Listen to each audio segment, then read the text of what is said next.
menghambat rencana busuk yang mengkhianati konstitusi ini oleh Jokowi.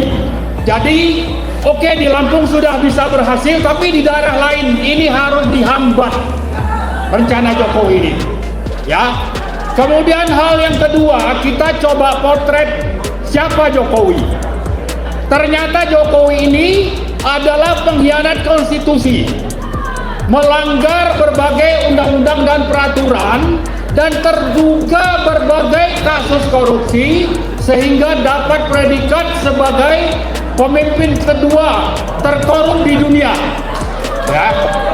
Jadi orang seperti ini mestinya dikenal oleh rakyat dan dicatat oleh DPR untuk dihentikan, jangan malah dibiarkan, atau memang mereka ini adalah orang-orang atau pimpinan partai itu memang sudah berada di bawah kendali Jokowi. Kenapa? Karena di samping tadi melanggar berbagai hal, ternyata Jokowi ini punya moral menjalankan politik sandra menyandra seluruh partai untuk dengan begitu nanti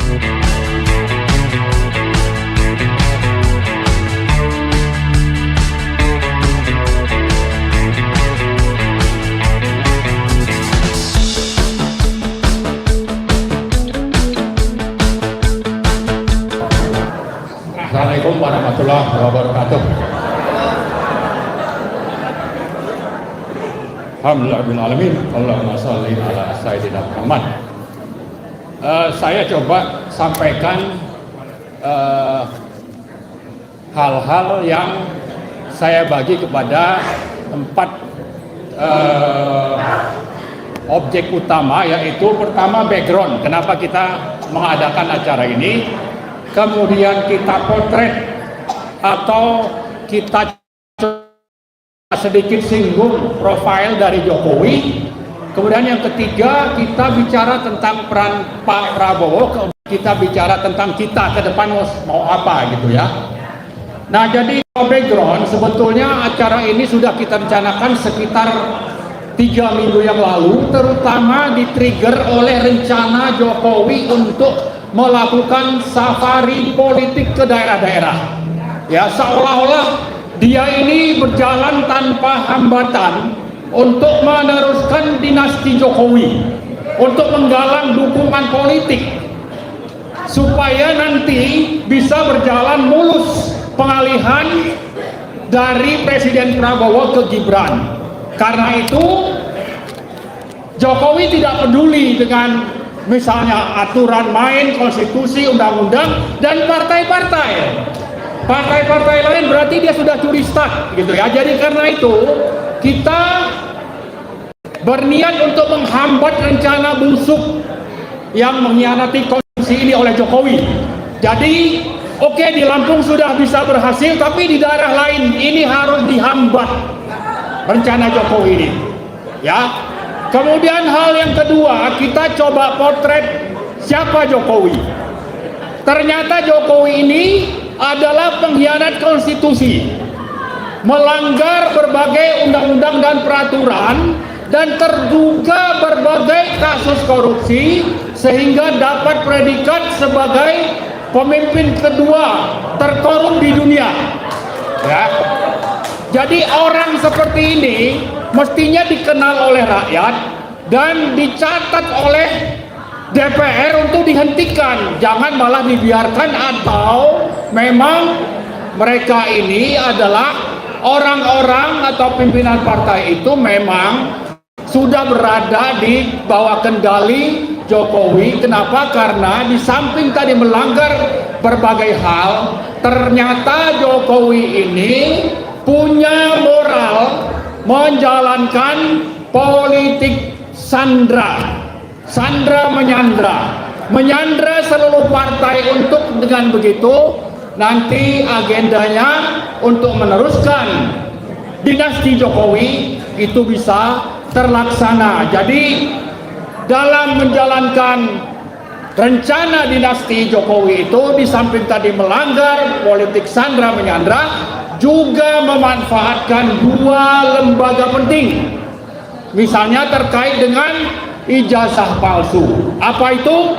Siapa itu? Ya tadi kita sebut bagaimana Jokowi memanfaatkan kekuatannya untuk mengendalikan polisi. Polisi dijadikan alat untuk berlindung supaya pembuktian ijazah palsu Jokowi di pengadilan itu tidak pernah terjadi. Dan yang kedua itu adalah UGM. Dua lembaga ini ada di bawah kendali Jokowi dan juga yang lain-lain, termasuk tadi politik sandra yang dilakukan terhadap partai-partai.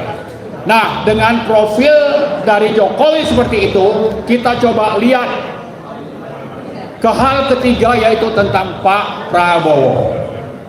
Ya, Pak Prabowo ternyata selama 2 tahun lebih, hampir nih, tapi selama setahun 4 bulan, kira-kira ini Pak Prabowo sudah menggunakan kata rakyat lebih dari 650 kali. Ya, kata rakyat ini. Kemudian minggu lalu bicara mengingatkan polisi, kemudian Kejaksaan Agung, lalu juga KPK bahwa sepatu Anda katanya itu pakai uang rakyat, Anda di sana pakai uang rakyat dan sebagainya.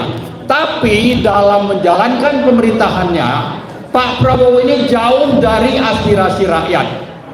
Kalau rakyat misalnya menuntut tangkap dan adili Jokowi, terkesan Pak Prabowo ini ada di bawah bayang-bayang dari Jokowi. Bahkan yang terakhir, tadi Pak Said sudah cerita bagaimana ada tim yang ingin memberantas korupsi, dengan kasat mata ada di depan mata kita semua. Bagaimana Polri mengerahkan selayaknya seperti mau perang ya untuk menangkap, tapi orang yang ditangkap itu sebetulnya sasarannya itu harusnya kalau begitu banyak alat bukti, orang ini ya atau Jampitsus itu sudah dijadikan sebagai statusnya tersangka, tapi tidak pernah terjadi itu. Tapi yang lebih penting adalah Pak Prabowo itu di mana ya. Ini Polri ada di bawah kendali kontrol Pak Prabowo, harusnya. Kejaksaan juga demikian. Tapi yang ada adalah bahwa Polri digunakan oleh Jokowi dan oligarki untuk melawan apa upaya yang dilakukan oleh Pak Prabowo, terutama untuk memberantas korupsi seperti tadi yang disinggung oleh Pak Said Didu. Jadi faktanya adalah sebetulnya yang masih memerintah saat ini atau bahwa Prabowo itu ada di bawah bayang-bayang kekuatan Jokowi itu benar adanya. Apalagi Jokowi terancam dengan penyelesaian kasus ijazah palsu, di mana kejaksaan itu pertama misalnya bisa melepaskan teman kita untuk tidak jadi ditangkap. Dan ke depan kita tidak tahu apa yang terjadi, tapi yang penting sebetulnya kembali kepada Pak Prabowo, kita menuntut supaya Pak Prabowo itu jangan berada di bawah bayang-bayang Jokowi yang faktanya itu masih terjadi kasat mata di depan mata kita, dan itu bisa tercermin bagaimana Polri bertindak tanpa kendali Presiden untuk membuat huru-hara seolah-olah terjadi perang untuk membuat seseorang punya Jampitsus yang sampai saat ini sebetulnya belum ditetapkan sebagai tersangka tapi disuruh mundur. Nah, kita mau kalau memang Jampitsus ini diduga terlibat korupsi, maka beliau itu harus segera dijadikan tersangka.